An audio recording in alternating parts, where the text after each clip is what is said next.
반갑습니다. 여기는 혜정 스님이시고요. 여기는 선혜 스님입니다. 예, 보조랑 스님들의 사찰 레전드 시작하겠습니다. 자, 원효 스님과 의상 스님은 왜 낙산 이대성 관음설에서 짝꿍일 수밖에 없었는가? 그래서 원효 스님에 대해서 알아보고 있었죠. 예. 자, 저번 시간에는 원효 스님의 정신 세계를 구축한 여러 가지 인연들에 대해서 한번 살펴봤어요. 네. 자, 이번에는 그 인연들에 의해서 만들어진 원효 스님의 정신 세계가 삶 속에서 원효 스님의 생애 속에서 어떻게 펼쳐졌는지 직접 확인해 보도록 할게요, 스님. 네, 좋죠? 궁금합니다. 자, 원효 스님은요, 617년에 탄생하셔서 686년에 열반에 들어가시죠. 그리고 신라 육두품이라고 알려져 있어요. 보통 신라는 골품제인데 뭐 진골까지도 보는 그러한 학자도 있긴 한 것 같아요. 좀 격이 높았다. 사실 대부분은 이제 육두품 정도로 보는 게 이제 통설이죠. 자, 저번 시간에 의상 스님 같은 경우에는 의상 스님의 생애는 딱 세 개로 정리해 볼 수가 있다. 세 시기로. 이제 초년기에는 원효 스님과의 인연이 가장 핵심적인 사건이었다. 화랑에서의 인연이요. 두 번째, 중년기라 그러니까 좀 이상한데 중간에는 지상사 지엄 스님에서 화엄을 공부한 것이 가장 큰 사건이었다. 마지막 세 번째, 말년기라고 하니까 좀 이상하긴 한데 의상 스님은 부석사에서 10대 제자를 기르고 화엄 10차를 만들었다. 이렇게 세 개로 정리하면 의상 스님의 생애는 깔끔하게 나름대로 정리가 됩니다. 원효 스님도 그렇게 정리가 가능할까요? 가능하겠네요. 네, 어느 정도 가능합니다. 원효 스님도요. 첫 번째는 당연하게도 어릴 때 화랑에서 의상 스님을 만나서 평생 절친으로서의 인연을 만들게 되죠. 이거는 의상 스님과 원효 스님이 공통분모죠. 예. 네. 두 번째는 뭘까요? 무예행. 네, 무예행에 관련된 게 나머지 전부입니다. 근데 이 무예행은요, 원효 스님의 무예행은 두 번의 큰 사건을 맞이함에 따라 그 변화가 일어나게 되는데 그 사건이 첫 번째로는 문천교 사건. 두 번째는 뭘까요? 두 번째는 네. 금강산매경 법회. 네. 금강산매 경론 사건입니다. 자, 원효 스님의 생애는요, 이렇게 의상 스님을 만난 것, 그리고 문천교 사건이 일어난 것, 마지막으로 금강산매 경론 법회에서 강연을 한 것, 이 세 가지가 원효 스님의 생애를 정의하는 가장 큰 사건들이에요. 자, 그걸 한번 살펴보도록 할게요. 자, 원효 스님은 초계사라고 하는 자기가 살던 집을 초계사로 만들어서 10대에 출가하게 되는데 출가하기 전에 누구하고 만나게 되죠? 화랑 출신으로서 의상 스님과 평생을 하는 영혼의 단짝. 그로서 의상 스님 서로가 귀인이 되죠. 서로가 서로 귀인이 되어서 평생 가는 동반이자 도반으로서 살아나가게 되죠. 이게 전반부입니다. 이 전반부의 인연은 어디까지 우리가 이어가서 설명할 수 있느냐 하면 사실 전생에 걸쳐서 계속 이어졌다라고 봐도 되겠지만은 가장 하이라이트가 어디냐면 당나라 유학 1차 때죠. 예, 그죠? 1차 그때 고구려 때 갈 때 서로 목숨을 걸고 의지해 가는 가면서 거죠. 가는데 네. 아무나 자기의 생명을 맡기는 동반자로 선택하지는 않을 거 아니겠어요? 네. 자, 그래서 1차 당나라 유학 때만 해도 두 사람이 의상 스님과 원효 스님이 어떤 사이였는지 알만하죠. 네. 서로의 생명을 서로가 의지할 만큼 강력하게 서로를 인정하는 의지하고 믿는 그런 사이였다. 자, 이러한 사이가 두 번째 당나라 2차 유학에서도 분명하게 드러나게 되죠.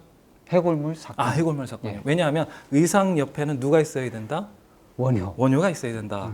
그래서 2차 유학 때에도 두 분이 같이 가는 걸로 알려져 있죠. 네. 그래서 저쪽 화성에 있는 당은포를 통해 가지고 저기 당나라로 가려고 길을 떠나게 되고 그 와중에 해골물 사건이 일어나게 됐다. 그래서 원효 스님은 해골물을 먹고 깨달음을 얻은 나머지 나는 이제 당나라에 안 가겠소. 그러면서 이제 요속공주 만나러 가가지고 화랑이란다.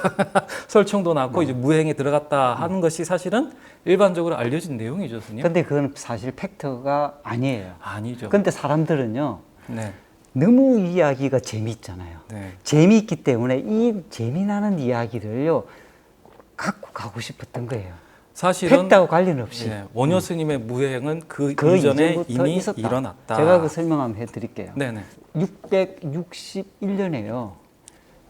이 2차 유학을 시도를 하는데 의상 스님만 유학에 가고 원효 스님은 해골물 사건으로 안 가는 걸로 알고 있었는데 사실 661년은요 태종 무열왕이 돌아가시는 해이기도 해요. 근데 상식적으로 한번 생각을 해볼게요. 태종 무열왕의 딸이 요습공주하고 원효 스님하고 슴싱이 일어나려면요 태종 무열왕이 죽고 난 뒤에 슴싱이 일어날 수가 있을까요, 없을까요? 예, 저요. 뭐요? 없다. 없다. 야, 그러면 칭찬해 주세요. 정말 잘하셨어요. 그러면 분명히 네. 태종 무열왕 제2기간에 요습공주하고 슴싱이 있었겠죠. 그렇죠. 왜냐하면 예. 그때 왕실의 아들 딸들은 네. 왕의 허락이 없이는 결혼할 수 없어요. 결혼할 수 없으니까요. 왕의 말이 법이었어요. 그때는. 그렇죠. 근데 네. 왕이 허락을 하지 않고 내 딸을 결혼을 시키는 것을 허락을 했다? 와, 그거 칭찬해 줘야 돼요. 쫓겨나잖아요. 대단한 대단한, 러브 스토리죠. 예, 예. 대단한 로맨스죠. 예, 그렇게 될 가능성은 어렵죠. 그래서 태종 무열왕이요, 이 제2기간에 문천교 사건이 일어나게 됐고 문천교 사건이 일어났다고 봐야지 그게 가장 합리적인 거예요. 사실 그렇게 다 보고 있죠. 654년에서 661년 사이가 태종 무열왕의 제2기간이라고 본다면요, 2차 당나라의 유학 이전에 이미 슴싱이 일어났고 거기서 설총이 이미 태어났고 태어났다. 그러니까 그리고 거기서 네. 이미 한참 무행. 원효 스님은 무행을 하고 있는 중이다. 그러죠. 하던 중에 네. 2차 유학 2차 유학을 가야 가려고 하는 되는데 사건이 일어나게 되죠. 원효 스님하고 의상 스님의 관계를 보면 충분히 2차 유학을 가는 의상 스님을 배웅하러 원효 스님은 갔고, 아니면 거기서 함께 나눌 수 있는 이야기거리가 있기 때문에 충분히 가서 있음직하다 하는 얘기가 합리적으로 들리지 않나요? 그렇죠. 예, 예. 그러니까 이 당나라 2차 유학 사건이 일어나기 이전에 우리가 상식적으로 생각하는 고정관념으로 알던 것과는 다르게 네. 이미 원효 스님은 무행을 하고 있었던 중이고 그 무행을 하고 있으니까 당나라 갈 이유가 없죠. 없잖아요. 네. 그죠? 그렇죠. 그런데 그렇다고 해서 의상 스님이 당나라 2차 유학을 갈 때 혼자 당원포로 갔느냐 하면 그건 아닐 것이다. 아마도 반드시 원효 스님이 같이 동행을 했을 것이다라고 보는 게 맞죠. 그리고 그러한 내용 중에서 그러한 원효 스님과 의상 스님이 같이 당나라 2차 유학을 가기 위해 가지고 동행했던 그러한 일들이 아마 해골물 사건으로 비화되었을 것이다. 이게 저희 생각인 거죠, 스님. 예, 예. 네. 혹시 시청자님들 예, 스님들만 말고 이게 진실이라고 저기 뭐죠? 헬로우 부다 TV에 나오는 스님들이 그랬어요 그러시면 안 됩니다. 이건 어떤 이야기라고요? 보조랑 스님이 충분하게 생각하고 해보고, 추론한 추론한 아침에 내용. 들었다 저녁 잊어먹어도 아무 대단히- 상관없는 그런 얘기다. 자, 그런데 그렇다고요. 아무 근거 전혀 없는 근거 얘기는 없는 얘기는 아니에요. 아니죠. 나름대로 관련된 자료를 다 이렇게 찾아보니까 이렇게 앞뒤가 이렇게 맞아 떨어지는 것 같은 정황이 보여가지고 이왕이면 이야기를 그렇게 연결해서 설명할 뿐인 거예요. 예. 왜냐하면 남아있는 자료가 너무 없거든요. 예, 예. 네. 그래서 학계에서도 사실상 많은 이야기들이 다 추론이죠. 스님. 그렇죠. 네. 네. 자, 그래서 사실상 당나라 유학하기 이전에 문천교 사건이 일어났다. 스님, 예. 문천교 사건을 일으키는 가장 핵심적인 원인이 뭐죠? 원효 스님이요. 네. 원효 스님이 굉장히 뛰어난 천재예요. 네. 그렇기 때문에 원효 스님은요, 이 신라 사회를, 이 불국토를 만들기 위해서는요, 나름대로 밑그림이 필요했던 거예요. 그렇죠. 이 밑그림을요, 그리려고 하는데, 이 태종 무열왕의 협조가 필요했던 거예요. 그래서 태종 무열왕을 이 원효 스님이 그리는 불국토에 포함시키고 싶어가지고 원효 스님이 디자인을 했던 거예요. 그 디자인이 바로 도끼송입니다.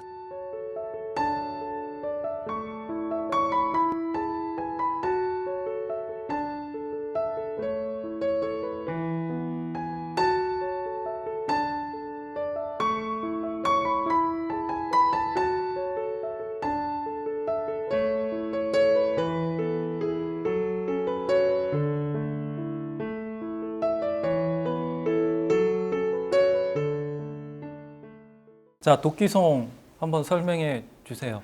아이, 사람들은요, 네. 다 러브송으로만 알고 있어요. 그렇죠. 근데 뭐 도끼머리가 나오고요, 도끼 자루가 나오고, 그렇죠. 네, 그리고 뭐 설총을 놨다 예, 이러니까요. 예. 그래서 다 원효 스님이 이 요습공주하고 사랑에 빠져가지고 이렇게 이 거사로 삶을 살게 됐다 이렇게 알고 있는데. 그런데 그 도끼송은 네. 사실 요속공주한테 보내는 그런 노래가 아니었죠, 스님? 물론 요습공주한테 보내는 걸로도 생각은 할 수는 있어요. 그렇죠. 그런데 앞뒤 맥락을 딱 보면요, 네.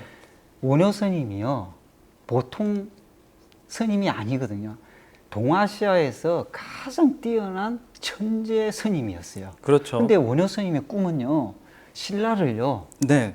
신라 사회를 네.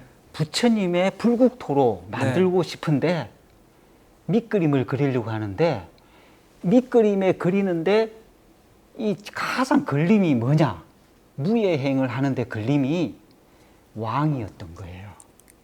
그러니까 다르게 네. 풀어보자면 왕이 있는 국가에서 예. 그 사회를 바꾸려면 누구를 움직이면 왕을 움직이면 움직이는 것이죠. 사실은 거의 일은 반이나 그렇죠. 끝난 것이 다름이 없다. 그럼 왕을 움직인다라고 하는 것은 현실적인 힘이 반드시 있어야지만 부처님의 가르침을 현실 속에서 펼칠 수 있겠구나라고 하는 생각을 원효 스님이 가졌다라는 거겠네요. 그렇죠. 그것이 다른 스님하고요, 네네. 원효 스님하고 차이 나는 무예행의 큰 특징 중에 하나예요. 맞아요, 맞아요. 예, 우리가 네. 원효 스님을 제대로 이해하지 못하는 것 중에 하나가요, 각설이 타령이나 나무아미타불 중생들의 낮은 단계에 있는 이 민중들이나 네. 중생들을 이렇게 구제하고 그런 불교를 펴고 그걸 하기 위한 행위의 일환으로 무예행을 했다 이렇게 보잖아요. 이것은 한 면만 보았던 거죠. 그렇죠. 그런데 사실 네. 이 원효 스님을 제대로 이해하려면요, 원효 스님이 가지고 있는 큰 밑그림을 이해를 해야 되는데, 이 큰 밑그림이 바로 도끼송이었다는 거예요. 그렇죠. 예. 도끼송은 그러면 사실은 태종 무열왕에게 보내는 자신 PPT. PPT였다. 나 좀 쓰시오. 네. 헤드헌팅 하시오. 이거였다. MOU 하자 이거예요. 그렇죠, 태종 그렇죠. 무열왕하고 내하고. MOU 적대적 MOU. 아니. 저기 네. 서로 네, 친인척을 윈윈하자. 통해서 아, 네. 서로가 큰 밑그림을 그리자. 태종 무열왕도요, 신라사에서 처음으로요, 성골 왕족에서 진골 왕족으로 바뀐 첫 번째 왕이었어요. 말 나온 김에 네. 어떤 인물을 했는지 간략하게 좀 알려주시죠. 태종 무열왕은 네. 아주 어린 시절부터요, 사신으로 나와가지고 외교에 능하고요. 당나라를 다녔죠. 그렇죠. 네. 정치에도 능하고. 눈치로 보면요, 눈치 백단이었겠네요. 이미 왕이 되기 전부터요, 네. 국제사회의 눈치에 이거였어요. 국제사회 정세에 네. 돌아가는 데는 그만한 인물이 없었다. 그런 인물이요, 네. 이미 간파를 했다는 거죠. 음. 원효 스님은 이런 인물을요, 이런 왕을 함께 이 밑그림을 그리는데 아주 좋은 파트너라고 생각을 하고, 이 파트너에게 이 함께 하기 위한 제안을, PPT를 한번 보내보자.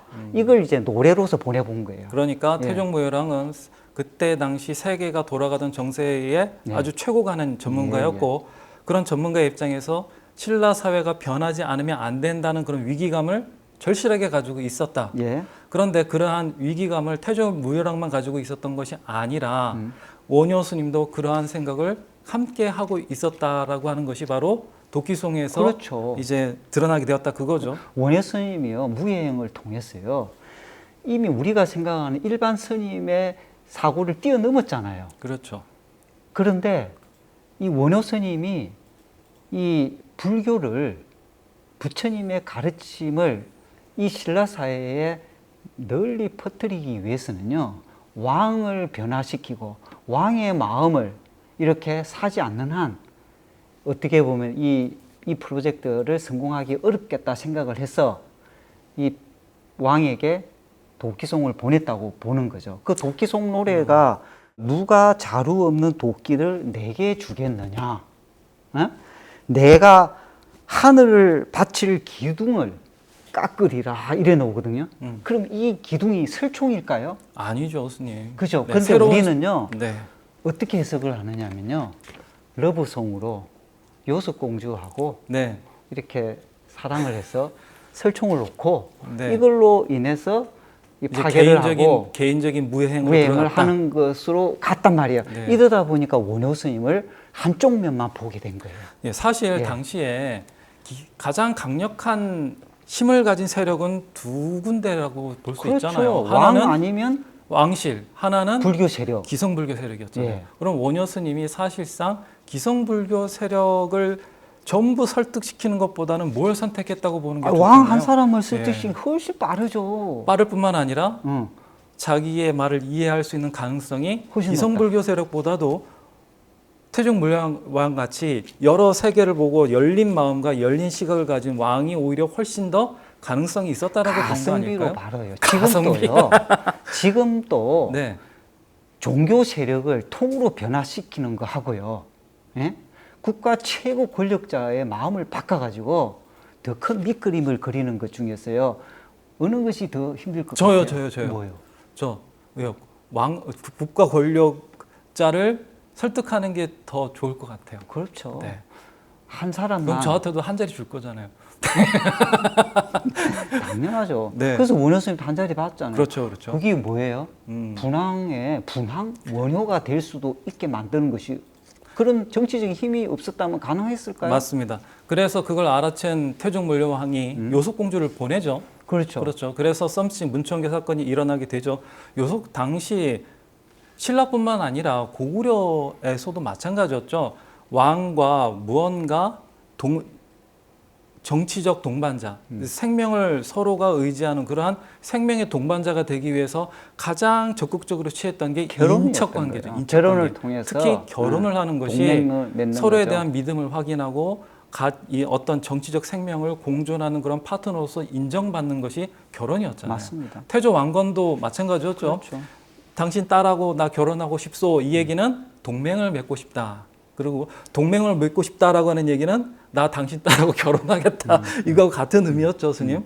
그래서 원효 스님이 경주 남산에서 불렀던 그 도끼 노래에 화답한 것이 바로 문청교 사건입니다. 그럼 너 내 딸하고 결혼하실래요? 그래서 문청교로 내려오라고 하잖아요. 그렇죠. 부르잖아요. 예, 내려왔을 때 왕이 오케이 안 했으면 네. 아유 공주가 오케이 했으니까 원효 스님 내려왔겠냐고요. 안 오죠. 왕이 네. 오케이 했는데 원효 스님이 이 머리가 좋잖아요. 그렇죠. 문청교에서 다이빙을 쫙 하니까 왕이 딱 알아차리잖아요. 오 빨리 요수공주 있는데 데리고 가가지고 좀 옷을 말리려고 저 스님 좀 하여라 해라. 이랬겠죠. 그렇죠.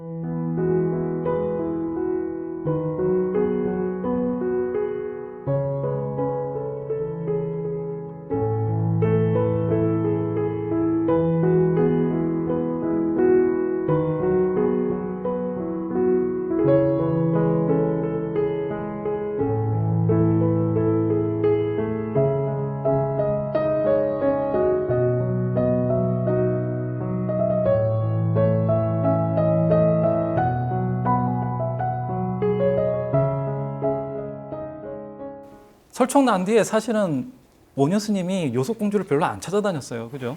아니 만약에요 원효 스님이 요수공주하고 설총에 많이 막 깨가 집착을 쏟아져가지고. 했다면요.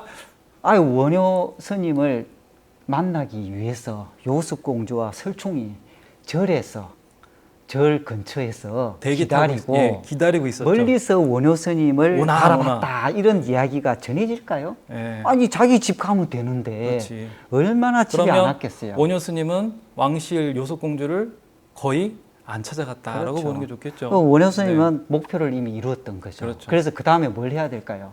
부지런히 무예행을 해야 되는 거예요. 그렇지. 태종무열왕의 후원과 믿음을 얻었기 때문에 당신이 펼치고 싶었던 무예행을 이제 적극적으로 펼치고 싶어 했죠. 그리고 태종무열왕도 마찬가지로 요속공주라고 하는 매개체를 통해서 얻게 된 이 원효라고 하는 걸출한 브레인, 두뇌를 인재를 적극적으로 활용하고 싶어 했겠죠, 스님. 근데 그러한 태종무열왕과 원효 스님의 뜻은 잘 이루어졌나요? 안 안 되죠. 이루어졌나요? 왕의 마음을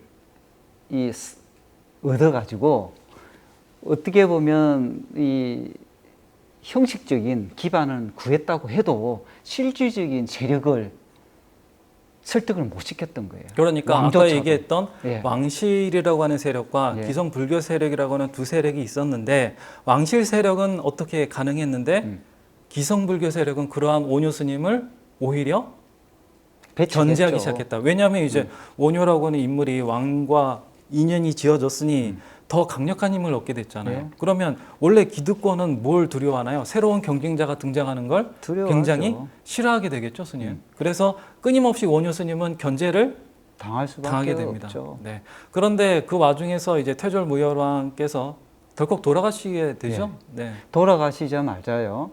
바로 그 장남인 문무왕이 왕위를 계승하게 되는데 문무왕이 왕위를 계승하고 원효 스님을 100명의 고승들이 모이는 법회에 집어넣으려고 했는데 그러니까 반대를 해버리죠.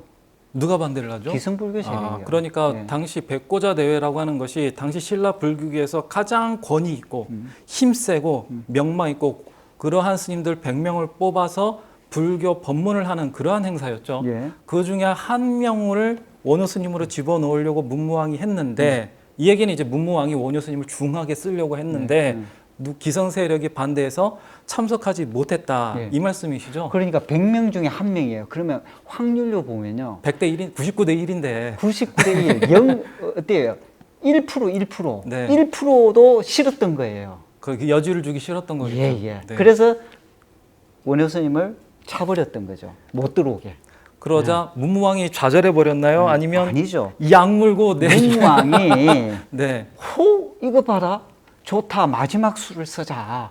그 마지막 수가 금강산매경론 법회 사건이었던 거예요. 오히려 초강수를 초강수. 둬버리게 되죠. 아니 네. 왕비를 끄집어 당기고 네. 용왕을 끄집어 당기고 그리고 왕도 들어갔고 거기서 한번 해보자고 하는데 그러니까 문무왕이 당시에 자기가 동원할 수 있는 모든 모든 인맥을 거 다 다닌 동원해서 금강산매 법회라고 하는 이벤트를 만들어냈다. 그렇죠. 그렇게 보는 게 맞겠죠. 아니 용왕을 끄집어냈어요. 용왕이 누구예요? 용왕이 음, 불교의 수호자 아니에요. 그렇죠. 불교의 수호자가 대안 스님을 찾아가지고 이 불사를 해 나가는데 이 경전을 재정리하고 원효 스님을 불러서 이걸 해석하고 다음에 법회를 열어라. 용왕이 얘기했잖아요. 그 용왕 말 거부인 거 아니에요. 수호자 말은. 그 말은 뭐예요? 한판 해보자는 거, 죽게 하면서 살 걸 하자는 거 아니에요. 그래서 문무왕이 만든 그 금강산매 법회가 그렇게 강력한 초강수를 뒀음에도 불구하고 기성불교 세력도 초강수를 두게 되죠. 초강수를. 그러니까 서로 자기가 지닐 수 있는 정치적 생명을 걸고 사실 한판 붙은 그렇죠. 희대의 사건이 희대의 사실은 사건이죠. 금강산매경 법회였단 말이에요. 그 사건에서 네. 원효 스님이 승리를 거두게 되죠. 그렇죠. 사실 기성불교 세력은 어마어마한 리스크를 지고 그 금강산매경론 소를 빼돌린 거거든요. 그렇죠. 네. 그럼에도 그런데 원효 불구하고 스님이 강행해 버리죠. 강행을 하고 이걸 다시 만들 줄은 생각도 성공리에 못했죠. 맞춰버리니까. 그래서 저는 이렇게도 생각해요.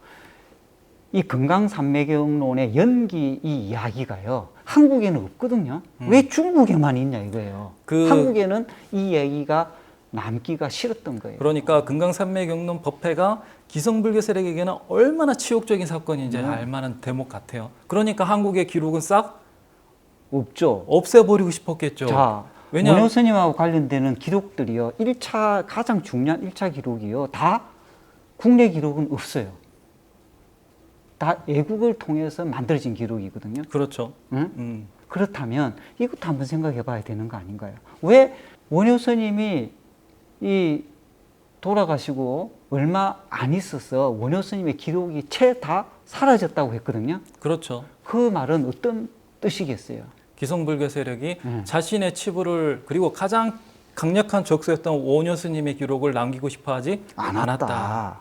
네. 예. 자, 그래서 이 금강산매경론 법회를 통해 가지고 사실상 원효 스님과 문무왕이 기성불교 세력의 반발을 무마시키게 되었죠, 스님. 그렇죠. 사실상 주도권을 장악했어요. 예. 그러면 당시 신라 불교계에서 금강산매경론 법회를 중심에 놓고 보자면 금강산매경론 법회 이전과 이후는 분명히 달라진 점이 있었을 거 아니겠어요? 그게 바로 의상 스님의 부석사 창건하고 관련이 있어요. 그렇죠.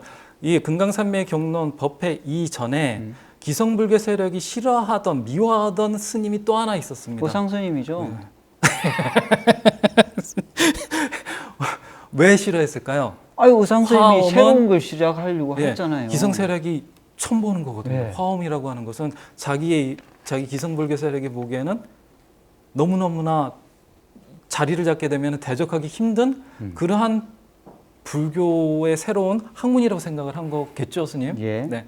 그래서 낙산사는 1년도 채 안 돼가지고 지을 수 있었지만 부석사라고 하는 화엄의 중심 근본 도량은 무려 6년에 걸쳐서 500권승이 반대하는 바람에 짓지 못했다라고 전해지고 있어요. 선생님, 부석사가 채 만들어지기 이전에 네. 500명이나 하는 당시 스님들은 특권층이라고 그랬죠. 네. 500권승들이 모여 있을 정도면 그 먹는 쌀이나 양이 얼마나 많았겠어요. 예. 그러면 그 후원이 없었으면 500권승이 임의로 모여서 반대할 수가 없다. 없었겠죠. 그러니까 그 500권승 뒤에는 누가 있었겠느냐 하면 기성불교 세력이 있었다. 그래서 의상 스님은 부석사를 못 짓고 있었습니다. 그런데 어떤 계기로 짓게 되나요? 금강산매경론 법회가 성공적으로 마무리가 되고 그 이후에 부석사가 창건되는 거예요. 그러니까 왕명에 의해서 창건하게 되죠, 예, 스님. 예. 자, 그러면 그 이전에는 왜 왕명을 못 내려서 안 내려가지고 왕조차도요. 기성불교 세력의 네. 눈치를 봐야 되는 거죠. 명분이 없었다. 그렇죠. 그 백고자 대회에 한 명조차도 싫었는데. 원효 스님조차도 왕이 자기 임의대로 못 집어넣었잖아요. 네. 그러니까 의상 스님의 부석사 창건을 도와주고 싶어도 기성불교 세력의 반대 때문에 사실상 문무왕은 도와주지 못했었는데 금강산매 법회를 기준으로 부석사가 창건되었다라고 하는 것은 아주 강력하게 뭔가 시사하는 점이 있다고 볼 수 있죠. 스님, 네. 부석사의 설화에 큰 바위만한 돌덩어리가 하늘로 뜨잖아요. 이 뜨자마자 네. 이 권성들이 항복하고 도망갔다 이런 얘기잖아요. 그렇죠. 그러면 그렇죠. 이 돌이 떠가지고 돌을 던지면 어떻게 돼요? 납작해져요. 다 깔려 죽을 거 아니에요. 네. 이 정도의 파워풀한 사건이 사건이 터졌어야지 부석사가 창건이 될 수 있을 만큼 이 설화가 전해졌다는 것은 그만한 엄청난 사건이라는 엄청난 거죠. 사건일 뿐만 아니라 엄청난 힘이 만들어지고 난 뒤에야 교통이 정리가 됐다 이렇게 보는 게 합당하지 않나요? 그렇죠, 스님. 그럼 이 권력의 최고의 권력의 파워풀은 뭔가요? 왕이요. 왕이에요. 자, 그러한 명분을 금강산매경론법회에 주도권을 쥐게 된 원효 스님을 올려놓은 문무왕에 의해서 왕명이 떨어졌고요. 그렇죠. 그러면 그 문무왕은 누구에 의해서 그 명분을 얻을 수 있었을까요? 바로 원효 원효 스님이죠. 스님이죠. 그럼 원효의 가장 큰 단짝은 누굴까요? 의상. 그럼 원효 스님은 당연히 의상 스님을 도와주고 싶지? 당연히 도와주고 싶죠. 싶었겠죠. 네.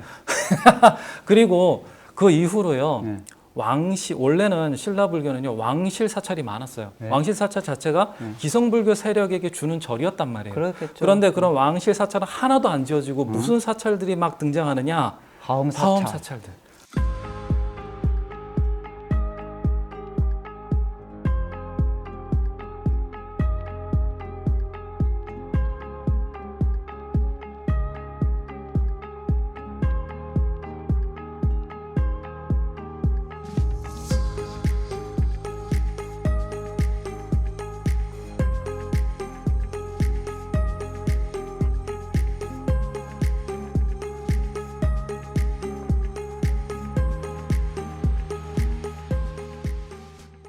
자, 우리는 원효 스님이 사실 왕실과 관련 지어지면서 현실적인 힘을 얻었다라고 하는 긍정적인 면만 얘기했는데 네. 사실 단점도 있었죠. 가장 있었죠. 큰 단점이 제자를 양성할 수 스님으로서 있는 이 누리는 기독권적인 거 있죠. 가장 기본적인 거. 네. 그걸 포기했죠. 요즘으로 치면 캐리어죠. 스님으로서 쌓을 수 있는 캐리어 자체를 포기할 수밖에 없었다. 가장 큰 게 제자가 없었어요. 제자를 양성할 수 없었어요. 자신만의 종파를 만들 수가 없다. 없었다. 스님으로서는요. 그러면 우리가 상상을 한번 해보자고요. 내가 원효 스님이에요. 그죠? 그리고 무예행을 펼치게 되었어요. 왕명에 따라서 이제 문무왕과 잘해서 기존 불교 세력을 억누르고 내가 뜻하는 무예행을 신라사회 전체에 영향을 주기 시작했어요. 그죠? 근데 이 무예행이 나 때에만 끝나면 어때요? 단발성이잖아요. 네. 의미가 별로 없잖아요. 그리고 나의 무예행이 계속 지속적으로 이어졌으면 좋겠어요.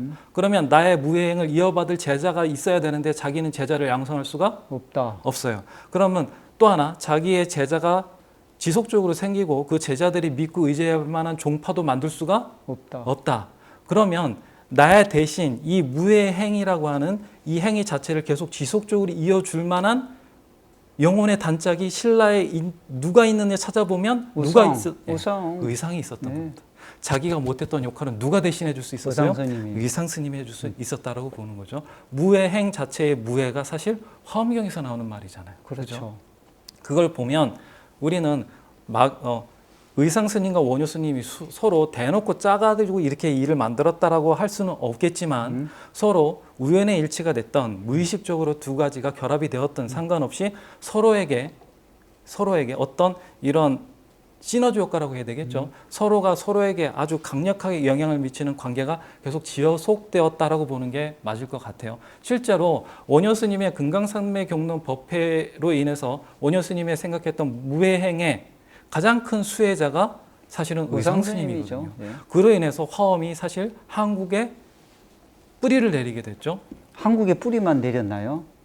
동아시아에 이 하엄이 빛이 나게 된 것도요. 한국의 하엄이 자리를 잡은 걸로 인해서 동아시아 불교에도 빛이 나게 된 그렇죠. 거예요. 예. 그래서 사실상 원효 스님의 무예행과 의상 스님의 화엄이 만남으로 인해서 한국, 그러니까 한국이라고 좀 그렇긴 동아시아. 하지만 신라만 놓고 보자고요. 일단 신라 불교 자체가 영원히 바뀌게 돼버리죠. 예. 기존에 있었던 밀교나 혹은 자장율사로 대표되는 그런 사분율 중심, 귀족 불교 중심에서 완벽하게 화엄 불교로 전환돼 버리게 됩니다. 그 한 번 전환된 화엄이라고 하는 이 한국 불교의 그 화엄이라고 하는 중심은요, 한 번도 그 이후로 그 중심에서 벗어난 적이 없게 되죠. 스님. 지금 또 한국 불교의 교학의 중심은요 하엄이죠. 하엄이에요. 예. 그러면 이 하엄 어디서부터 나왔겠어요? 바로 우리가 얘기했던 의상 스님의 화엄이서부터 시작되었던 거죠. 그 의상 스님의 화엄은 원효 스님의 뒷받침이 없었다면 부석사가 참건 못했을 수도 예, 있죠. 예. 네, 그렇게 상상해 보면 둘은 이 둘의 인연은 어떻게 보면 한국 사회 전체를 화엄의 도량으로 바꾸는 그러한 한국 사회 불교 개혁 운동이었다라고 볼 성공 수도 사례로 있는 볼 수 거죠. 있는 거죠. 사실 성공했죠. 한국 불교계를 자체를 바꿨잖아요. 동아시아에서요 네, 대승불교가 동아시아에 전래되고 난 뒤에요. 네, 예? 대승불교가 성공한 사례를 뽑아라 그러면 있을까요, 스님? 있었어요. 그게 바로 예, 이 일이었던 거예요. 우리가 상상하는 이런 일이 실제로 있었다고 한다면 이것은 사실 동아시아 대승불교에서 사회를 변화시킨 불교 사회 개혁 운동의 첫 번째 롤모델 사례예요. 네. 성공 사례자요. 앞으로 이런 성공 사례가요 나오기가 어려울 정도로 귀하고 너무나로 우리한테는 값진 이 경우였. 그리고 더군다나 예. 이때 만들어진 화엄이라고 하는 씨앗은 아직도 안 끝났죠, 스님. 계속 그렇죠. 진행 중이죠. 지금도 진행하고 있죠. 네. 자, 한 가지만 더 언급해 볼까요, 예. 스님? 우리 무예행 얘기했으니까 무예행 아마 한 번에도 마무리를 좀 지어봐야 될 것 같아요. 그래야 되겠습니다. 제 원효 스님의 무예행은요, 신라 왕실에 가서는요, 신라 왕실이 원하는 비전과 미래 시대에 대한 해답을 제공해주는 역할을 했어요. 예. 그래서 태종 모유랑이라든가 문무왕이 원효 스님을 그렇게 중요하게 여기고 쓰려고 했죠. 예. 그리고 그 신분제에서 가장 아래에 존재하는 거지라든가 천민한테도 원효 스님은 자기가 필요하다고 생각된다면 서슴없이 가서 남의 아미타불도 가르쳐주고 각설이, 깨달음에 대해서 풀어서 알려주는 각설이도 알려줬어요. 그죠? 또 하나 더 있습니다. 이것은 일상적인 생활 속에서 속하죠, 스님. 네. 그런데 이런 일상생활과 가장 반대되는 비일상적인 세상은 어떤 세계일까요? 전쟁터. 전쟁터입니다. 원래 우리가 생각하기에는 스님은 살상이 일어나고 죽음이 만연하고 가장 비인간적인 일이 일어나는 전쟁터에는 얼씬도 하지 않고 빨리 나와야 된다라고 생각할 수 있겠죠. 근데 원효 스님은 반대였어요. 그런 경우가요. 예. 역사에 기록이 돼 있어요. 그렇죠. 어떤 거죠? 662년요. 네. 고구려에서 있었던 일인데요. 소정방이란 당나라의 장수가 김유신에게 암호를 보내요. 네. 그 암호를 보내는데 암호를 해독할 사람이 아무도 없었던 거예요. 그래서 김유신이 위기 상황에 처하는데 그때 원효 스님을 불러요. 그 원효 스님이 그때 가까이 있었을까요? 아니면 저 멀리 서랍을 지금의 신라 땅이 있었을까요? 가까이요. 전쟁터에서 가까이 없었으면요. 부를 위기 생각을 아예 안 상황에서 했겠죠. 이 네. 문제를 해결할 수가 없었겠죠. 굉장히 가까이 있었다는 거죠. 그 말은 군대에 참전해서 군사 자문으로서 원효 스님이 무예행을 펼치고 있었다 이렇게 봐야 되지 않겠어요? 그렇죠. 예. 그리고 우리가 영화에서 많이 보지만 그 군종이라고 많이 표현하는데 네. 그 승려로서의 원효 스님은 전쟁터에 나갔을 때 그 장군들이 필요로 하는 지혜도 제공해 주었지만 일반 군사들은 어땠을까요? 얼마나 죽음이 두렵고, 내 앞에 있고 앞에 상처받고 고통받는 사람이 있다 보니까 얼마나 불안했겠어요. 예. 자기의 삶에 대해서 자기의 미래에 대해서 늘 죽음을 앞두고 있는 사람들은 정말 그 스트레스나 고통이 극심했을 거 아니겠어요? 그걸 달래주는 역할도 마땅히 했다. 했을 거고요. 그래서 요즘 연구 결과를 보면 원효 스님의 사찰이 아주 격심한 격전지였던 지역에 원효 스님이 세운 사찰들이 곳곳이 있다라고 하는 것은 원효 스님이 이런 곳을 마다하지 않고 찾아가면서 아주 주기적으로 그쪽에 있는 사람들을 보살폈다라고 하는 증거도 된다고 봐요. 그러면 스님은 우리가 알고 있는 이 무예행을 네. 이제 정리를 해봐야 안 되겠습니까? 그렇죠. 원효 스님의 무행은 신분제 사회에서 아래쪽만으로 향하는 무행이 아니었다. 왕실에서 필요로 하면 최고 높은 왕실에도 단계까지도. 가고요. 귀족들 혹은 장군들이 필요로 하면 거기에도 군대까지도. 가고요. 천민이나 그런 사람들이 필요로 하면 거기에도 가고요. 이러한 일상생활 속도 마찬가지고 전쟁터라고 하는 비일상 속에서도 너끈히 찾아가는 정말로 걸림없는 위와 아래를 따지지 않고 위나 아래라는 그러한 상에 걸리지 않고 일상과 비일상에도 걸리지 않는 진정한 무예행을 펼쳤다. 그리고 원효 스님이 지향했던 무예행 자체가 그러한 무예행이었고 자기만 그런 무예행을 한 게 아니고요. 신라 사회 자체가 그러한 무예행을 하기를 바랬다라고 보는 것이 맞다고 저는 생각을 해요. 그렇다면 우리가 알고 있는 무예행이 네. 정말로 일편적이고 단편적이고 그다음 일부분만 봤네요. 그동안에. 그죠? 네. 자, 그래서 당대의 기성불교 세력이 가장 싫어하던 두 인물을 꼽자면 의상과 원효였고 그런 의상과 원효는 단짝 찰떡 궁합으로서 무엇을 신라 사회에 기여를 했느냐 하면 바로 화엄이라고 하는 걸 통해서 신라 불교, 한국 불교 전체를 완벽하게 바꾸는 그러한 보살행을 했다. 이렇게 볼 수 있을 것 같습니다. 그러니까 이 우리가 이 낙산사 이 설화를 보면요. 네. 의상스님으로 낙산사 설화는 사실 끝났거든요. 유성스님 편으로 끝나죠. 끝났는데 왜 원효 스님을 뒤편에- 민중들은 넣었을까요? 음, 왜냐하면 아니 의상스님이 있으면 누가 있어야 된다? 원효 스님. 그러니까 설화가 끝났지만 민중들은 넣고 싶었던 거예요. 그래서 끝난 설화에다가 원효 스님을 다시 넣으면서 완벽한 설화의 이야기의 균형을 맞춰버렸던 거예요. 그렇죠. 그 대단하지 않나요? 네, 그 완벽한 균형을 이룬 설화의 이야기. 네. 그 얘기는 다음 시간에 하는 게 어떨까요? 좋네요. 네. 네. 자, 오늘은 여기까지 마무리하는 게 좋을 것 같습니다. 네, 선생님. 예. 네. 너무 재미있는, 우리는 재미있을지 모르겠는데, 자, 저희의 많은 추론과 상상에 들어간 이야기 끝까지 들어주셔서 감사하고요. 네. 자, 다음 다음에는 시간에는요. 뭔가 또 선물을 줘야죠. 네네, 선물 드려야죠. 그래야지 예, 사람들이 예. 또 그 혹시나 싶어서 또 볼 거 아니에요. 설화를 정리하기도 하고요. 네. 또 꿀팁도 드리는 그러한 시간 갖도록 할게요. 자, 꿀팁은 다음 시간에. 시간에. 예, 근님하셨습니다. 고생하셨습니다.